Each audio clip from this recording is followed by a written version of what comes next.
Don't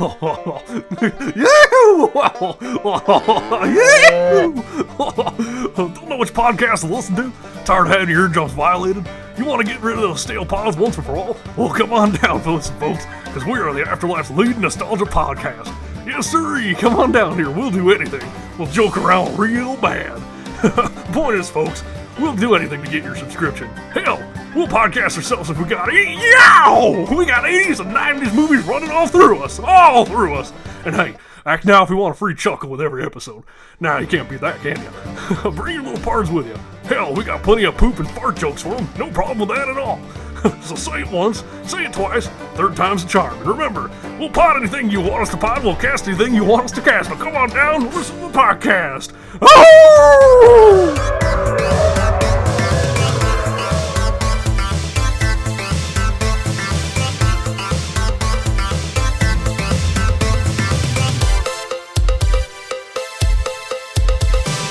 Hello, I'm Joe. I'm Ken. I'm Andrew. And I'm Dan. We are the Rewinders podcast, rewinding and rebooting movies to see if they hold up. And this time, we resurrected Beetlejuice. But was he ever fully dead? God damn. That doesn't work at all. So I'm going to open with, does anyone know why the movie is spelled Beetlejuice, but everywhere in the movie his name is spelled Betelgeuse? EUSE. Whatever. Get it right, Joe. Are you looking for an actual reason? Yes. Or are we looking for Or are you looking for us to play dumb and Yeah, Mr. so you Research, can- it sounds like you know the answer. No, I don't. 'Cause Oh! I did Shit. it. Okay. Now we're gonna have So all right. So I'm honestly asking you. expecting me to do shit this early in the morning. the writer-director, directed by Tim Burton, written by It was directed by Tim Burton, but it was written by two other folks. One Okay. guy did a screenplay, and then they did not like it, so they had another person come in and basically rework it. right. They kept the name as Beetlejuice, so that way they can play that word game and keep him from being accidentally spawned in the movie. However, when it came time to market the movie, because nobody knew how to say the name, it wasn't easy to remember, and it was Beetlejuice is kind of a gross name. They actually tried to change the name to something else. Oh my god, I saw this last night. Warner Brothers didn't like the name Beetlejuice, and they wanted to change the name of the movie to House Ghosts. Yes. To which Tim Burton was horrified and hated that name. Tim Burton actually recommended that they change it to Scared Sheetless, and was horrified to learn that the executives actually liked Scared Sheetless. But he fought and kept Beetlejuice out of it. But yeah, we could have had House Ghosts. And so, Boy. Oh, I thought it was going to be tied to the fact that there is a large amount of Minute Maid orange juice all over this movie. a ton? I mean, there's There's right a in carton your in face. almost every scene. Ace. Really? Yeah. I didn't notice that. Interesting. Thanks, Dan. Now I gotta watch the movie again. I probably will watch the movie again.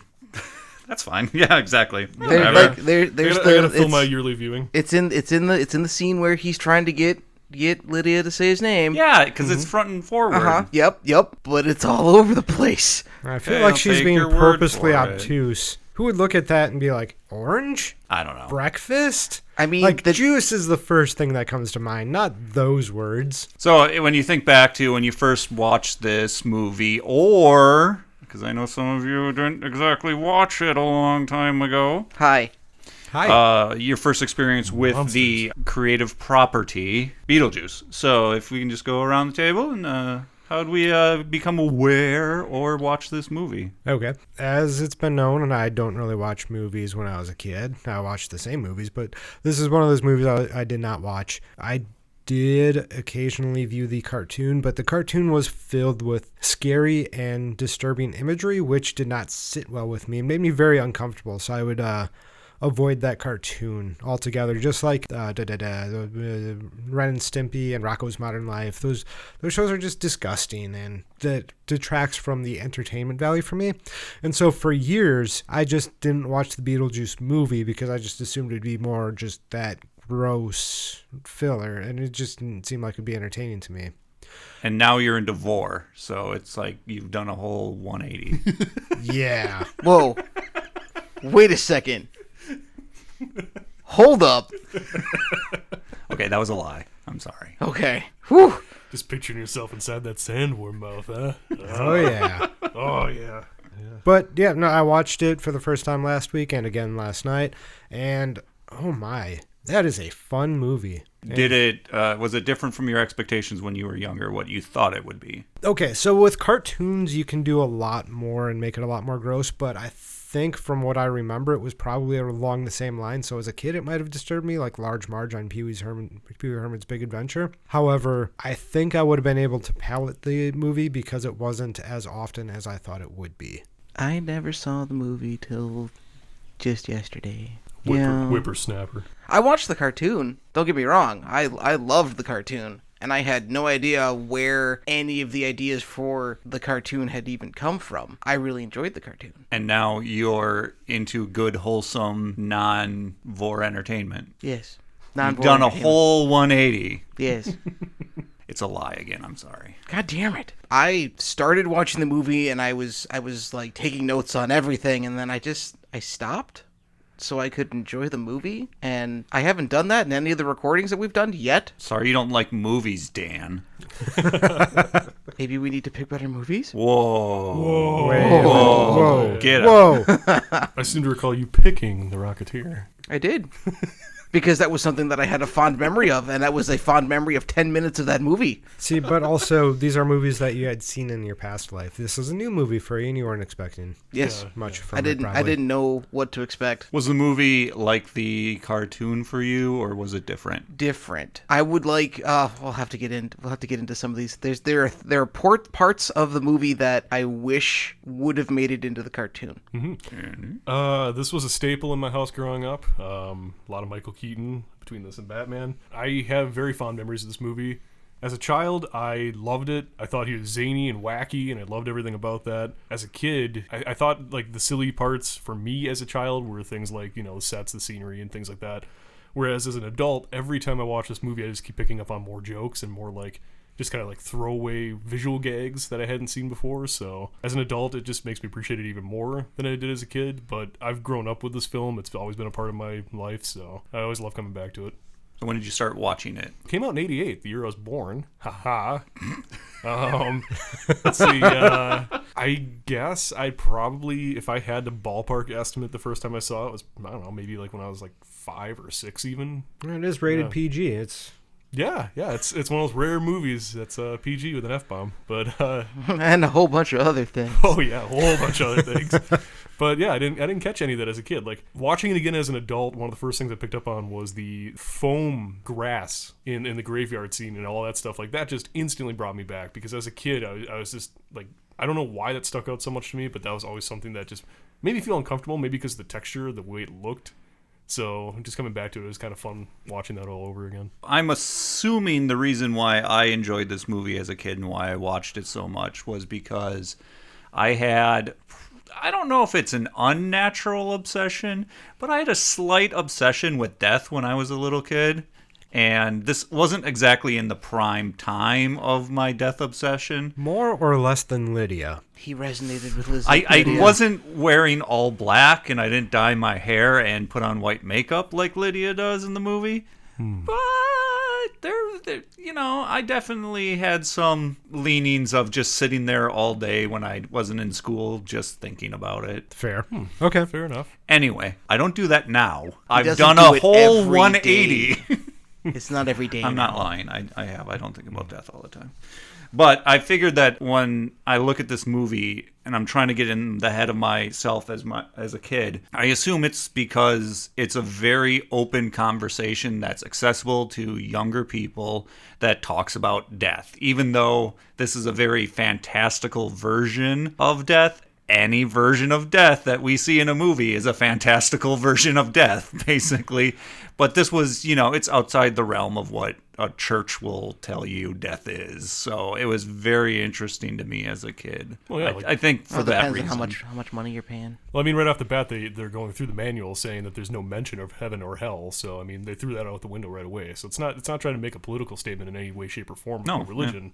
It's just a fun afterlife movie, which is cool. I love that part. Well, they do make one statement, but we'll get into that later. They do. We watched the trailer. Yep. We did. Did the trailer do the job? Did it make you want to watch the movie? Did it give too much away? Did it not give enough away? Did it change voices of characters? What did it? It made me feel like because I watched the trailer, I watched the movie, and then I watched the trailer again, and after watching the movie, the trailer, at least to me, made it feel like Beetlejuice was supposed to be like a super fun family film. I mean, it can be. Yeah. There's just a lot of content that you're going to have to get over. I'm pretty sure my parents wouldn't want to be sitting in the den watching this on Friday night with me and my sister. There's a lot worse movies you guys could be watching together. There's so much worse. That's true, but I don't know. There's nothing really terrible. it's not terrible. I love the way it's directed because Nothing terrible. Yeah. Isn't there a scene where Beetlejuice goes presidential on the lady and grabs her by the... He reaches behind him with a little honk honk gesture. Yeah, Yep, but at her tummy. That's her tummy? Yes. Okay. I was sitting anyways- very far away from the TV. But anyways, yeah, the trailer does make it seem more Family friendly. more family friendly and more goofy and nonstop funny. Yeah. Whereas this is a good mix of everything. Yeah. It's definitely a fast-paced trailer. It's got a lot going on in it. It looks like nonstop jokes a minute, but yeah, the movie has a perfect balance. The trailer, obviously, they had to put all the fun stuff into it. They gave away a lot in the trailer, but that's fine because there's still a whole lot more left in the movie. In fact, if you consider the movie as a trailer to the movie, there's still more to see the next time you watch it. So even if you're giving stuff away, there's still something you aren't getting, and it's still going to be a delight to watch another time. Time for the elevator pitch. Ooh, I kind of wrote one. Hopefully it works. Oh, all right. Let's see. All right. Suit up, boys. Why should we make this movie? That's an elevator sound. Doors. You're locked in here with me. All right, guys, I have this movie idea. Yeah. We have Adam and Barbara. They're living their best life. They're in a town they love, in a house they adore, and they love each other, and it's great. And then they die. What? Like right away. I love it. I need you're gonna. I'm not sold yet. They better be hot if they're gonna die right away. Characters. And we could get like a Baldwin maybe, and somebody named Gina. I don't remember if Baldwins were cool in '88, but okay. Okay. Can we just talk about how young he is? He is get- hunt for the Hey! Red October. young. He is trying to pitch a movie here, Dan. My elevator ride's running low. Look, we know you want to do Batman, Burton, but you got to prove something to us first, all right? Batman's not out yet. I know. You got to prove this to us so we can let you do Batman.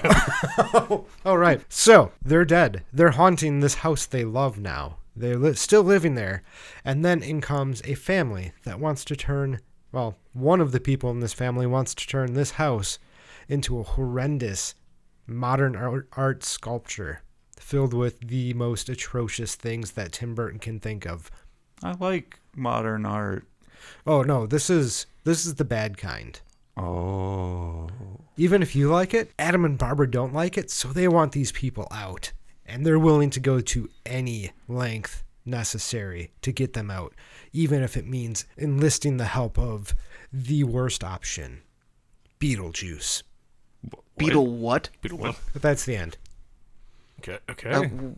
So is That's the entirety of my elevator pitch. oh. I don't Well, know. we're on floor 89 now, so get out. I guess. Yeah, it'll get you through this chart, and hopefully that Beetlejuice thing will get you and be like, ooh, what's that? What do I do with the Beetlejuice? that?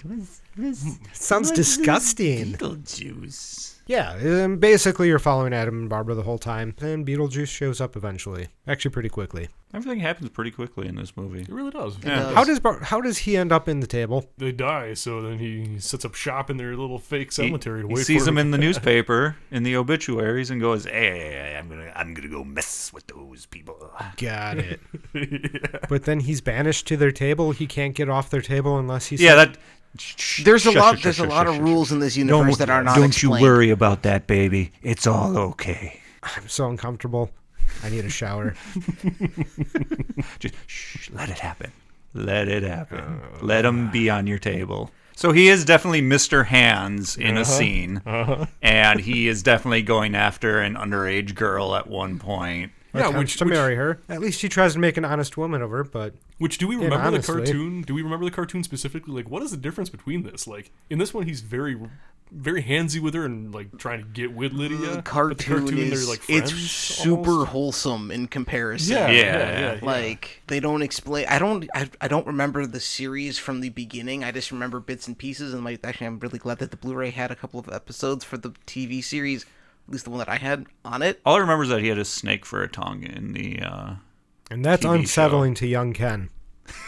Oh, poor young- I didn't watch very much of the cartoon, so I can't speak too much about that. But I do remember Lydia and Beetlejuice being more friendly.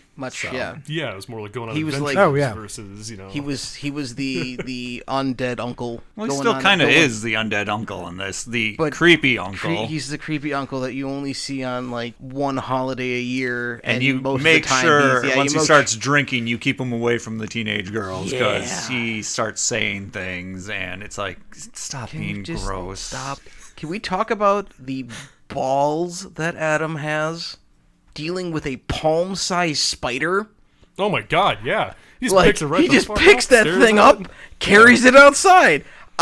If I saw that, would burn the entire house down. Yeah, I was freaking terrified. And then I thought about it, I'm like, and then immediately my mind snapped to acting, and it's just like, holy crap, he's actually holding that damn thing in his hand and playing around with it like it's fun. Like, he's got balls of steel. I would never touch that thing. He loves his model that much that he doesn't want to disturb it even for something that's scary, finger quotes, as a spider. I'd be okay with it. That's I mean- honestly I a mean- spider that's not going to exist in upstate New York. That's Connecticut. a pet Connecticut. spider. Or It's Connecticut. Yep. I mean, speaking of that model, I always forget, no matter how many times I watch this damn movie, it's always that long in between viewings. I always forget that the beginning's not real, and it always surprises me when it gets to the models, and it's like, oh, that's right. Yeah, the intro It's- is great. The, the- the models it's- are amazing. Is It's the real entirety of the intro? No, it's Oh, just the real beginning, for a because good the moment. Trees. You got the trees going overhead, and then it all of a sudden starts to transition into the fake town. With models. Okay. They do like a wipe or something in the middle. I can't remember what it was because the second viewing I was looking for where it changes from being real to model, and it's really good. You have to pay attention to notice. Gotcha, and that's surprising. I looked up the visual effects budget on this movie. It was $1 million. That's it? They got their It was- money's worth. Absolutely. I think was it 15 million for the whole movie that they gave him, but he only spent 1 million specifically on special effects, and he wanted to look cheesy and campy like the movies that he grew up with. That's why it looks so ridiculously bad. It's meant to look bad, and honestly, I think it actually lends to the film. It does. It's really actually my does. favorite part of the movie is those Exactly. cheesy, campy effects. They're amazing. The cheesier and the campier that the effects are in this movie, it makes them just hold up that much better, which is surprising. I love that. If they do pull a reboot on this, I hope that they pick and choose what effects are campy cheesy and what effects are, hey, is this real or was this something that was added in later? All right, so we're getting into favorite parts Yeah. here? All right. Well, I mean, my favorite part, hands down, will always be and will forever cemented be the tree scene in the cemetery. It's always the scene I come back to. It's always the scene that gets me the biggest belly laughs. It's always the scene I tell everybody under the sun that this movie is a PG movie with that scene. Yeah, that's where the where the fun word comes. So this was an '88 movie. It is PG, and it Yeah, does the drop F an word. F-bomb. It's fun. And it is not a subtle F-bomb, but Nope. Beetlejuice is angry that they just left mid-conversation with discussing his terms and conditions, and jumps up next to the tree, shouts, "You're working with a professional," kicks the tree over, screams, "Nice fucking model," and then honks his dick. It's the best fucking thing. It is the greatest thing, and I love it. I come back to it and laugh every time. It is quite funny. The lead up to that scene is one of the things I always think about when I think about Beetlejuice is the model that exists at the beginning that's there. It's the small, it's actually the model that they go into. So it's like the supersized pieces and them digging through all the layers. And you can actually- see yes. all the layers. That's actually my favorite part. So right there. I caught that good. this time, yeah. Like, you That can see was the cardboard amazing. layers in between and everything, the foam. I was And like, he even gets into the wood of the table. Yep. Yep. I love that portion just because they had the foresight of thinking about what could possibly be the layers of this underneath this model and then recreating it at human size. It's amazing. So now, It's to very be good. fair, Yeah. they have a giant model. They can look at what they have, but they recreated it at human size. Yeah. And it looks so good. And that's probably the inspiration for Honey, We Shrunk the Kids. 1 year after. 89 is Honey, I Oh, Shrunk the Kids. really? Yeah. Interesting. So it very well could have been. Yeah, that whole graveyard scene, honestly, is like my bread and butter with this movie. That is my favorite freaking scene. It sets up so much. It does so much. It really lets you know who Beetlejuice is as a character. It lets Michael Keaton just completely be goofy, be himself. And it is, hands down, without a question, my favorite scene in the whole movie. The entire scene. Or it at least lets him be Beetlejuice. Hopefully he's not that. Hopefully he's not that. I just love the back and forths. I love, like, him being completely handsy with the stick and crap like that. I love him being, like, trying to be like a puppy dog, like best friend, like, oh, please pick me. And then, it switches over to Michael Keaton with his Michael Keaton voice, Batman voice, and then right back over to Beetlejuice again. It's such a freaking amazing scene, just flip-flopping crazily, and has so much energy. It's my favorite scene, hands down. I enjoyed all of this movie.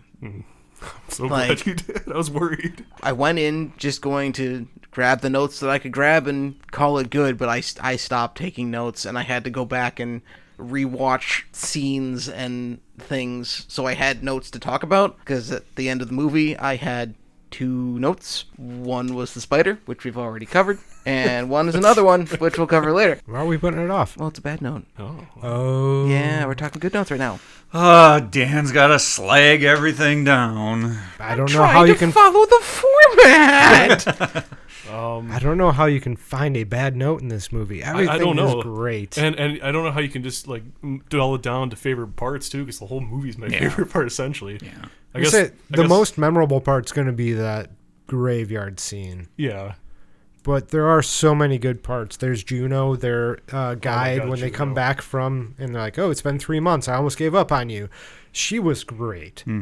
She just... I was going to say my favorite part was, if I have to whittle it down, the waiting room, which then follows into Juno as well, because the waiting room is just this area of bland and boring, but it's filled with so many creative characters that it makes this small space so interesting. It does. It does. And Miss Argentina. there are so many good things. Like, the person who was there committed suicide. You know that.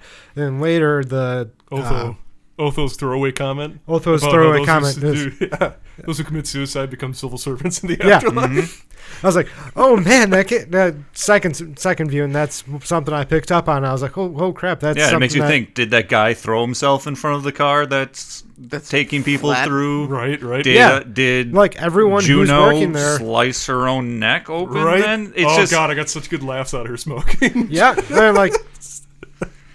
It must have been that way. Like, there's so many details in this movie that you can very easily miss things. Yep. I didn't notice the smoking. Oh yeah, when they're at the back first time. Yeah, I didn't notice that. When I went back and was looking through scenes, I'm like, oh.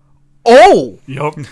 I caught that for the first time this viewing. After all these years of watching that, I never saw it for some reason. But when I saw her take that inhale and the smoke comes out of her neck, I got a good laugh out of it. yeah, I saw that the second time. in as the well. office area, once they get welcomed in and they go through the door and you see the desks all lined up and the other people that are hanging, delivering papers, the one guy that's coming towards the camera is holding a few papers and he's spinning around. And I don't know how the actor did this, but he realized he was spinning too fast and he switches the paper to his other hand and drops it perfectly on a desk as he's going by. As he's going around. And I'm like, holy crap, that is so cool, because I would have been just like, oh God. Probably biffed it. He makes you wonder how many takes they got before he's just like, I can't mess this one up. Yeah. Unless they green screened it or something and had the background matted in later. Yeah, unless you managed to get your hands on some negatives. What about positives? Or neutrals? Yeah, some neutrals, Dan. Film negatives. Like base ones. Unedited. God damn it! No! Another scene that's always stuck with me, that I've always loved since I was a kid, but as I've grown, this scene's grown with me. As a kid, I thought it was funny and goofy, so I laughed at it, but as I get older and every time I watch the movie, it has more meaning to me.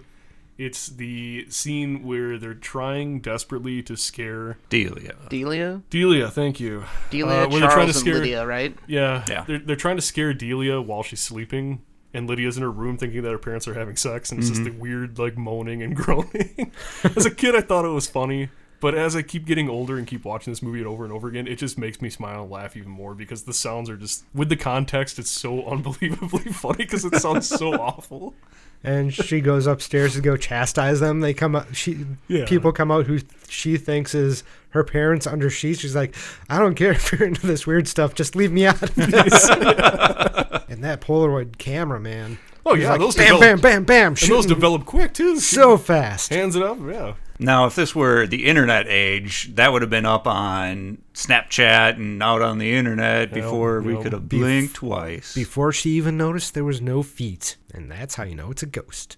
No feet. No feet. No feet. Ghosts don't have feet. Nope. Feetless. They just cut holes in $300 sheets and float around. Yeah.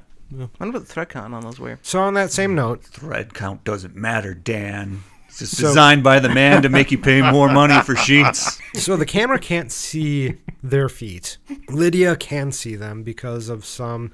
She doesn't ignore is the also weird. strange. She's and also unusual. And she got her hand on the book. And the other people can't see the ghosts. How does Beetlejuice get himself to be seen as a giant snake baluster? He's a poltergeist. Yes. That is what he does. I think Juno kind of explains it a little bit. There's so much going on, I couldn't catch it all. That's why you hire Beetlejuice to come do the stuff that ghosts can't do. Ah. Or you're just not good at Being a ghost. So was he alive at one point? I assume so. You could assume. Yeah. I was trying to figure out what killed him by his Black 'cause Death? He mentioned the Black Death at one point. yeah, maybe. It's his origin is not ever. No, it's never discussed. Truly discussed. I like wouldn't that. trust him if he told me how he died anyway. Yeah, it's kind of Joker-esque. I really like it. Yeah. I don't want to know where Beetlejuice came from. I just know he's fucking crazy. And He's been That's all I around need to for a know. really long time. Fair. those are some of the best characters. I love not having an origin for Beetlejuice. Make note of that. Those who are thinking of making a reboot, leave Beetlejuice origin out of this. And you keep wanting to jump to the reboot portion. We're not there yet. But that's what our podcast is about. I mean, these days it would be Beetlejuice Origins. It would be. We'd do a Beetlejuice reboot. getting the Infinity Glove. Yeah. I mean, is that better or worse than the proposed sequel that was originally supposed to follow this up? I don't remember. Beetlejuice goes Hawaiian. The What? Dietzes go to Hawaii, and Beetlejuice uses magic to win a surf competition. Apparently, they had asked Kevin Smith to write the treatment for it, but he turned it down to write Superman Lives. Was this in his stand-up bit where he also talks about the Wild Wild West? I believe The so. giant metal spider. spider, where the spider was always brought up, and then all of a sudden he's at the movies watching Wild Wild That West. son of a bitch. Yeah. We've strayed. We have. Yeah, but yeah, no, that was the original follow-up. It was the Dietz family and that'd be Beetlejuice and everybody. terrible. That would have been awful. I don't know. Was Tim Burton on board with that? Yeah, actually. Of course, Tim Burton would be. Yeah. I could imagine that being, oh, you want to do a sequel? Let's stink this up something fierce so we never have to do this again. Well, actually, I think it was his idea. Or he likes having a challenge, and he's like, all right, what kind of creepy things can I do in He Hawaii? walked out onto the street. Somebody give me an idea. Or he's like, ooh, wait, you're going to pay me to be in Hawaii for a few weeks to Oh, record? yep, there's always that. Oh, here we go. Here's the plot. The Dietz family moves to Hawaii to develop a resort. Construction begins, and it's quickly discovered that the hotel will be sitting on top of an ancient burial ground. So Beetlejuice comes in to save the day.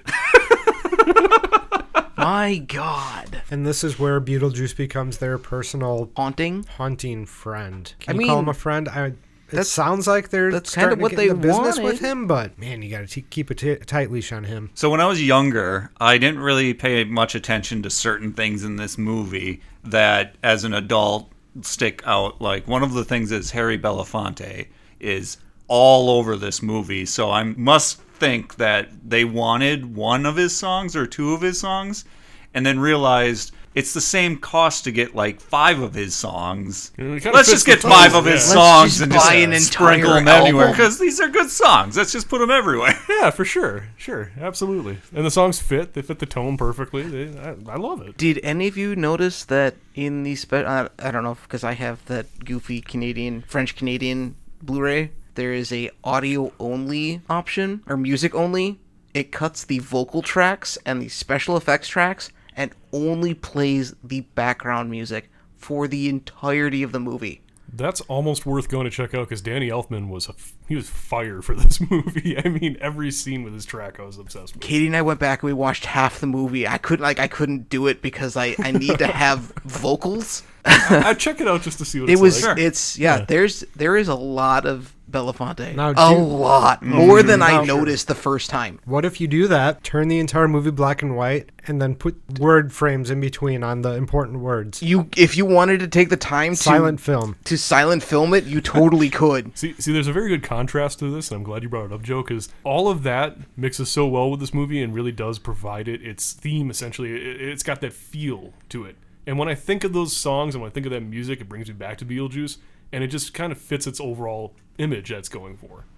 A movie that doesn't do that, for example, I was watching Suicide Squad for the first time last night, and every other freaking scene, I mean, even scenes that are only 30 seconds after the previous scene, had some random other licensed song just playing for whatever known reason, and it just... Yeah, they blew their music budget in like the first 5 minutes. Yeah, it was ridiculous. Every other scene is some random generic 60s, 70s, 80s. But yeah, that's just an example of it doing an awful job with licensed music versus this movie. It really made the movie for me. It's just another element of what makes it so good. It's just all complete picture, everything just kind of mixed together. Yep. It really does set the tone to have that music. I do like that they give it a natural diegetic, here's why this music is here, because they have the record player with the record, and they're playing it right off the cuff, and that's like the first thing you get in that house. It's playing on the radio in the car.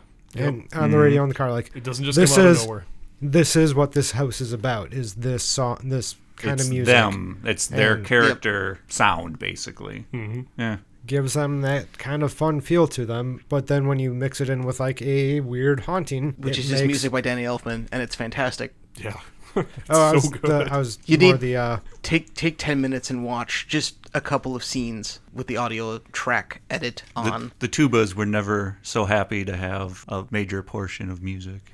Yeah. Or the sousaphone, whatever it was. I completely forgot about that, and then I was listening to the opening theme. I'm like, yeah, this is all Elfman. This is very Elfman. Little things that they do that is spectacular in this movie. The dog that they avoid hitting is balancing the car on one board before just going meh and walking off. That was such a cute pup. I want that one. And then barks at them. And again, getting onto the track. Yeah. And again, getting onto the track of introducing things before they happen. Dogs running through town. They almost hit it the first time. I mean, I love Chekhov's gun. Yes. Yes. I love that term. And then you mentioned only $1 million for effects, but then use that as an aesthetic. Mm-hmm. It looks fake as hell, but knowing that that's the aesthetic, it looks so good because it's perfect in the aesthetic. This movie has so many bad special effects, but because that's the style of the special effect in the movie, it just plays off so well. You can't tell when there's a bad special effect because they all look that way.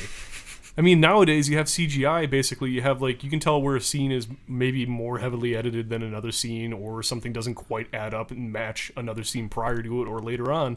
This whole movie is just perfect. Like, I will say it's perfect. The special effects are completely standing the test of time every single time I watch it. They are aged. They are aged. They're aged, but they are very good. They are standing up beautifully. They were not standing up like they are in Jurassic Park. That's a different movie. That's a different movie. Doesn't matter. Dan, you are now banned from mentioning Jurassic Park unless we're talking about Jurassic Park. Yay.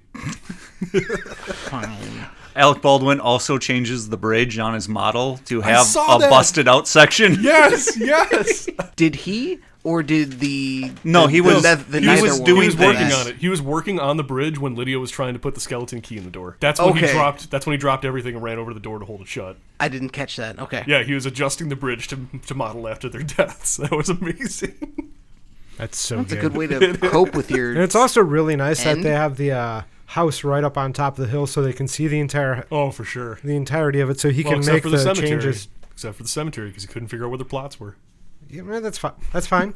But you can make the changes as necessary, like the bridge going out. The family that moves into their house, perfect because they're so detestable. And that was one thing that I never... Detestable? Whatever.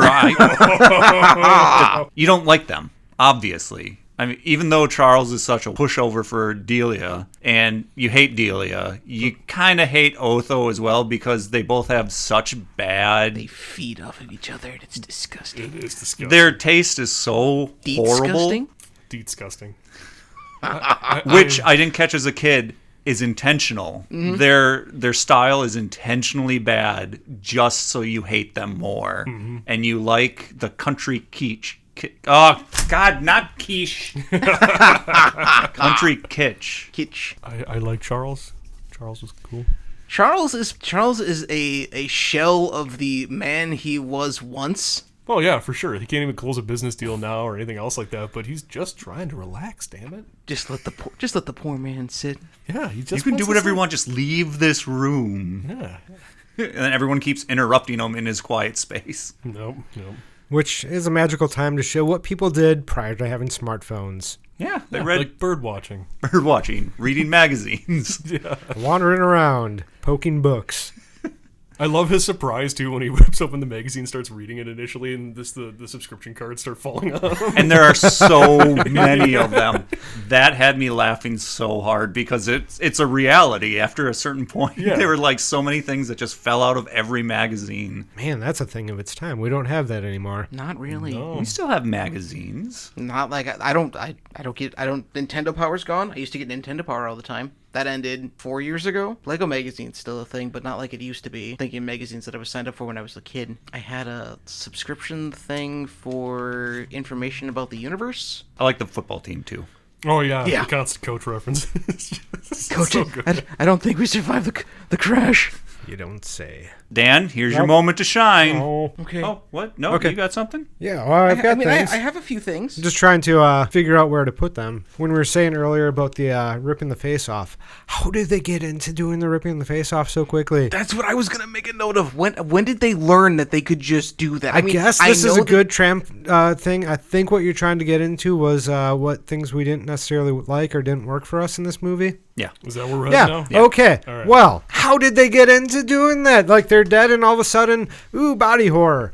I mean, she did light her fingers on fire that one time. That was a good scene. I was actually trying to figure out like how they did that trick, and she immediately starts wiggling her fingers, and I was just kind of like, "Whoa, that is really good." Probably a wax hand. That's what I thought at first too. But the fingers, they instantly start moving with the flame even going. It's like, whoa. You just have some wicks on the inside of your fingers and I don't know. It was still don't a good do too effect. fast. Or It was Otherwise, a good. you'll It was a good effect. It was yeah. a- it was a wonderful she effect. dipped her I was hand very in impressed.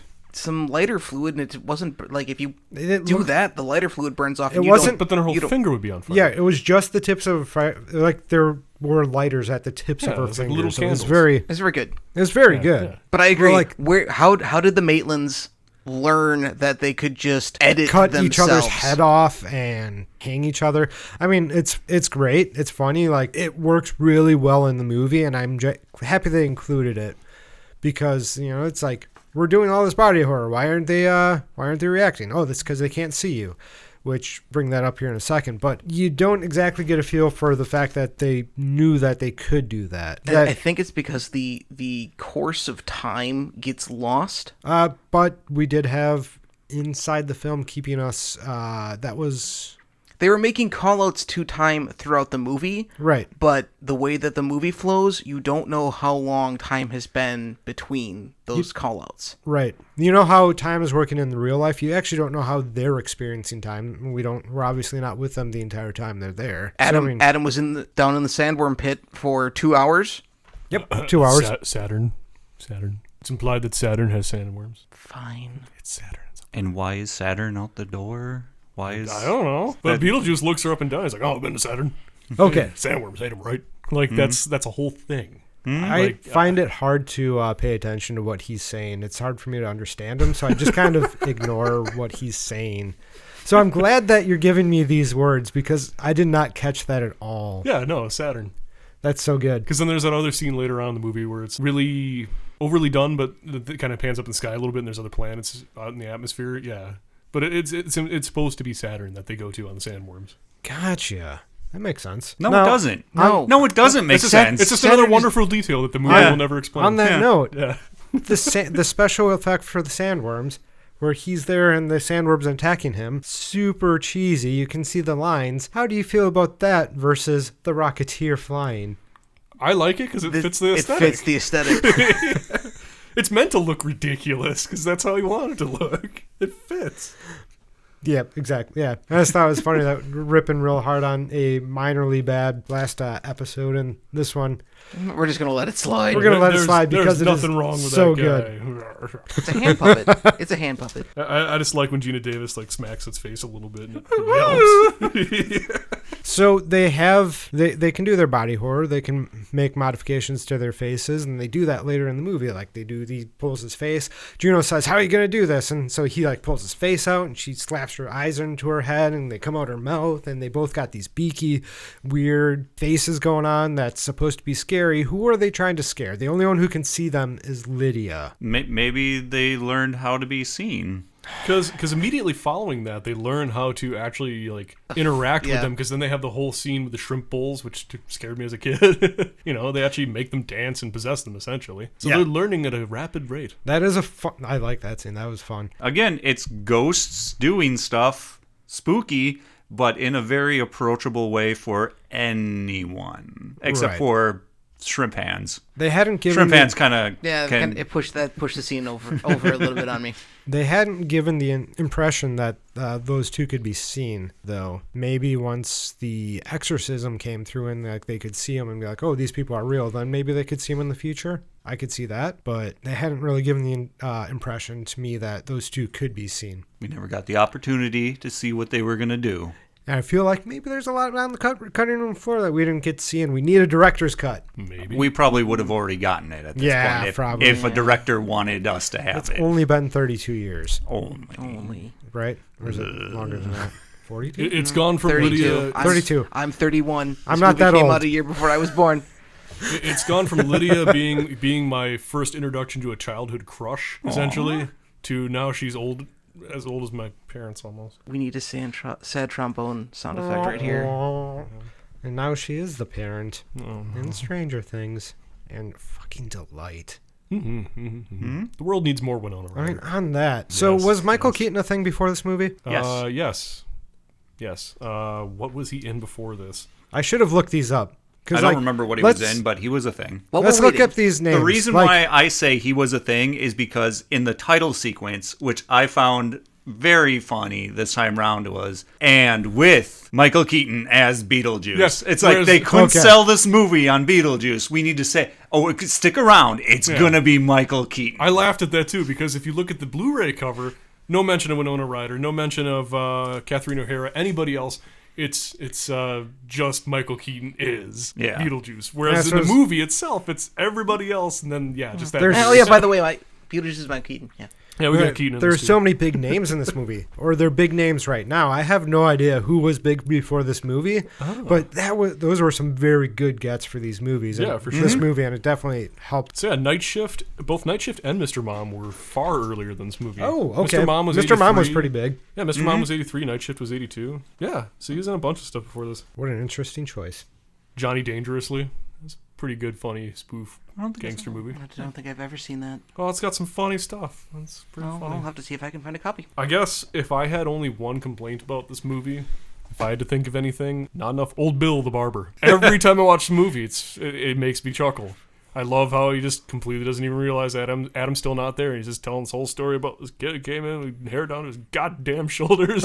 Right. Asked him to take a little bit off. He took his scissors so fast to him, and he's just sitting there muttering to himself like he's talking. Making fun of the poor old man's senility. I love Old Bill. There needed to be more Old Bill, but There are 3 people that are tertiary characters that live in town. And we're not sure about the third one. There's 2 people that we are positive that live and work in town. It's Old Bill and that I'm going to call him Gary, the guy who's shining the statue in front of the building kitty corner. yeah. And Jane, And Jane. Jane. the whole And her daughter. house seller. What? No, see, does she live in town? Jane's She's sister-in-law. got to. Otherwise, It's she wouldn't be implied, showing yeah. up so early in the morning.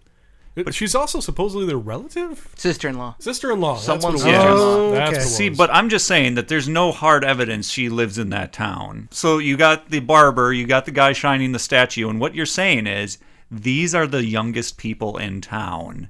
that they're in this town full of old elderly people that are like, let me tell you about when I was in the war. So speaking of Old Bill, I got lost in the fact that Adam owned the hardware store. Never it was caught on to that. never brought up, and like he goes to Whoa. the store Yeah. and just grabs a bunch of shit out of it and walks out. Locks the door. And locks the door, and I like at first time like when we were watching, I'm like, did he just walk into that store? When I was and a kid, steal a bunch of shit? When I was a kid, I was convinced that stuff was being set out for him, and the person who was running the store just wasn't at the counter, and he what I opens thought. the money and drops the money in and takes his stuff and leaves. That's what I thought. Like he called ahead and said, "Hey, I need this." or Yeah, something like that. and it wasn't until this time watching it that I noticed it's Maitland's Maitland's hardware. That's crazy. I've never noticed that. And they own it. That's why they're there. They left the big city, And that's why they can have the big house. They have enough money. I feel so stupid now. Absolutely massive Don't house. I just learned this watching it. Is it a house or is it a hotel? Apparently it's a house. First time watching it, like, oh, this has got a lot of rooms. It's a nice place they're staying. Oh, it's their house? My God. And that's why Jane comes up and says, this house is too big for you. I'm like, Jane, come on. They have a family. Stop being a bitch, sister-in-law. Yeah, Let's I don't draw know. attention to your sister not being able to have kids and you bringing your kid around all the time. Jerk. Jane's almost up there in the same levels of what's her name from Harry Potter for me. Oh God, it's gonna kill me. Hermione Everybody is what's her name from No. Oh, Aunt Marge. the one with the map that gives it to Harry Potter. The map. The mischief map. You're a mischief man. The brothers? The wolf dog man. No, that's serious. He doesn't give him the map. He The- makes the Seriously. map. The guy with all the animals. Hagrid? No. The lady cat. McGonagall? Umbridge. Oh, yeah, she makes Oh, a lot more sense than anyone we've said so Umbridge far. makes me want to jump into the screen and strangle the woman, whereas I She's guess so good at it. I guess Jane makes me just want to slap her. So there's a difference, I guess. But yeah, Jane is just tone deaf and completely unforgiving. She's just a horrible person to begin with. But yeah, I guess Umbridge is a little bit more. And I guess that means that Jane is very well played. Yeah. She's a good character that makes you hate her. So More than Not than as much Delia. as Delia. Delia and Otho take the cake on this one. I enjoy sitting there watching the movie. And she's like, Jane gets run out by, what's her name? I can't remember names. And so she goes around and stands in front of the window and waits for the line to be open so she can look at the other guy. I love that too. Yeah. She's like, face right up to the window. He's like, oh. And she starts talking like, apparently this is something that happens often. Because otherwise, why is she looking into that window? It is something that happens often. They have to trade off who talks to her first. Yes, but It is this one of very the first specific, lines in the like, movie. you would think that since they're trading things off, that they would also not pick the same paths to walk, so that way she doesn't know which window to look at. That they're gonna look out. Because Adam goes downstairs. Like, he goes out of his way to go away. Yeah. So how does Jane know? She's psychic. Oh. She has Baldwin radar. Such a young Baldwin. I can't think of any other bad things because I love the movie so much. So, Even sitting out objectively, there's just so much fun going on in the film. I can't really pinpoint anything that I'd want to change. Oh, want to change? No, I wouldn't want to change there's anything. nothing that I want to change. I want more. This movie, after sitting and thinking about it, feels like the first act of a full story that we do not get to the end of. Well, yeah, we were gonna go to Hawaii next, and now it's gone. When I got done and I was digesting what I had watched after saying, "What the fuck did I just watch?" I need more of the canon in the Beetlejuice universe because the cartoon series doesn't really do it. And this is what I was talking about before. The cartoon series does not have the Maitlands in it at all. It's just Beetlejuice and the Deets. Yeah, the Maitlands don't exist in the Nope. show, and I've never understood that. I haven't looked into anything about it, but I don't know what the reasoning behind that is. Because they died the true death and went to the death window. I didn't catch that as a kid. I always didn't like looking through the window and seeing the dead the second time. The lost dead souls? who have died. The door. Yeah, Yeah. the door showing the souls. But then watching it now and seeing what happens to the Maitlands as they go through the seance, I'm like, oh, wait a minute. Is- They are dying the that's how they dead's die. death. Yep. I'm Is like, that oh, the- crap. Is that the only way to So kill dead Beetlejuice people? must have honestly saved them during that scene. Yeah. I didn't catch that until this last few viewings where I'm like, wow, okay, so he actually did help them? Yeah, that's what it seems like. But he also wants them to employ him. To pay him what? I have no idea. I guess he just derives joy off helping people scare other people. Is that the only way to kill dead people? I mean, obviously taking off their head doesn't work. Taking off their face doesn't work. It's another one of those points in the movie that is not explained, but you're just supposed to deal with it. Just quarantine yourself. Leaves options. Yeah. Yeah. And they do such a good job of just dropping in so many things, bringing it back and tying nice little bows on how it could work, that it definitely opens up the world to be more imaginative and fun stuff like that. So there could definitely be more in this world. It's not a closed world, but it is definitely a very interesting step into that world that draws you in and definitely makes you think about it and engages you into this as what could be. That's part of what makes a good movie. Yeah, is- and that's honestly primarily why I've loved this movie for my whole life, is because out of all Burton's movies, I feel like this has the most going on, and it feels like literally you have this small little porthole that you just got to see something bigger and grander than you can possibly imagine, and that's all you get. There's been no sequel. There's barely been no continuation. There's so many unanswered questions, so and many things yet, you can't come back by to. itself, it still makes sense, Yeah. and it's still a great story. Yeah, it's fantastic. It leaves me wanting more. There aren't like books you can go and read. There's no graphic novels. It's just I'm sure there's fan-written stories on the internet. that's There's not gotta what be I some want, fan though. fiction I out there, want, Dan. I There's some want Rule true- 34 I want some- Beetlejuice I out don't there. Yeah, need some any- vor, some any- sandworm good vor. God. No I'll need. give you some websites, Dan. No, you can leave those websites wherever you found them. I don't need them. In terms of rebooting, remaking, It would be interesting because obviously the window of opportunity has been so stretched at this point. I mean, Lydia is going to be in her 50s if they try to make it now. I think she's 40 something right now. So realistically, by the time the movie Juno's, Juno's gone. yeah. Juno's gone. Old Bill's gone. The Maitlands are going to look pretty doughy and not themselves, which just doesn't work since they're dead. So they'd have to skip the Maitlands entirely. If it was a sequel, it would have to be like the Maitland Beetlejuice I feel like they'd have to thing skip. would have to be passed on to a new family. Exactly. They'd have to completely skirt the Maitlands. They'd have to completely skirt the Dietzes. They could bring Lydia back as maybe like a tie to the originals. But I think that the only realistic character, and maybe this works out better for it, that still could work in a reboot is Beetlejuice himself. Because I think Keaton could still play Beetlejuice fairly well. I know he's been itching to, and he loves the character. I feel like that's the only thing you really need from Beetlejuice to make successfully another Beetlejuice movie. It would have to be a like full reboot with Keaton being Beetlejuice, Yeah. not a sequel reboot. Yeah, no. so he's not going to pull off his hat at the 3/4 mark and put it on his adopted son. And you're Beetlejuice now, as he. You're speaking, and you're the sounds that are coming out of your face. And then Beetlejuice puts his hand up with a big thumbs up as he sinks down into the sand. and the All worm of eats this him. is flying in the face of the face that you're making right now that says that you are disgusted at the even the thought of that. And it wouldn't be a hat of any sort. It would be his pinstripe suit. Oh, true. Yes. Yeah, he just starts stripping down. Somebody else puts it on, and he just looks at him, gives him a nod, and says, "Looks good on you. It fits." As long as they don't And then he Santa, dies. they don't jumps Santa, into a don't, sandworm's mouth, don't Santa Claus giving it. everyone the middle finger as he goes. Another young ghost kills Beetlejuice and takes his. Always imagined it happening this way.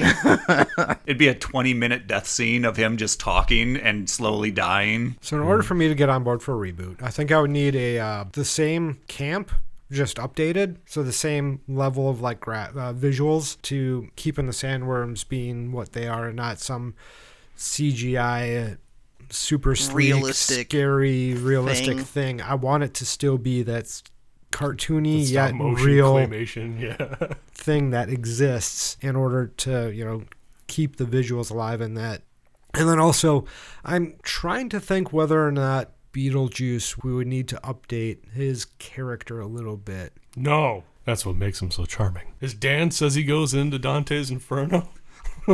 Just everything. Come on. Well, the movie definitely wouldn't be a PG movie. It would not be a PG movie any longer. The 80s were a crazy time. They were a crazy time. Yes, he does these terrible things, but I don't think anyone views it as good character traits in him that he kind of, feels up. I mean, Nobody thinks objectifies. Nobody thinks Beetlejuice is a stand-up guy. He's a sleazebag. Yeah. That's what. That is. I'm not hammered excusing the into behavior.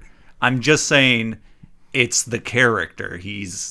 Which is where the either we sleaze need guy. to not have buddy cop cartoon going on where he's just there as being, almost like a friend there. We don't need wholesome Beetlejuice. No. Yeah. But those lines can never cross. You cannot have somebody be a friend with Beetlejuice. I don't think he ever really wants to be anyone's friend, at least in the movie version. Yeah, he just Then wanted to again- break out. He just wanted yeah. to get out from... Yeah, he wanted to be. Yeah. I mean, poltergeists are, crazy trickster ghosts. So I guess that kind of fits with that oeuvre.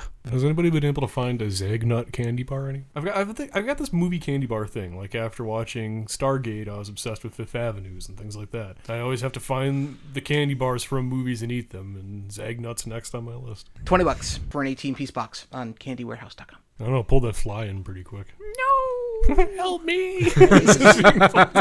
That was Beetlejuice, rewound and rebooted. If you could like, comment, and subscribe, that helps our YouTube algorithm. If you could share this episode or other episodes with your friends, lovers, or enemies who also enjoy movies from the 80s and 90s, it could help us greatly. So, come back in 2 weeks as we rewind and reboot again!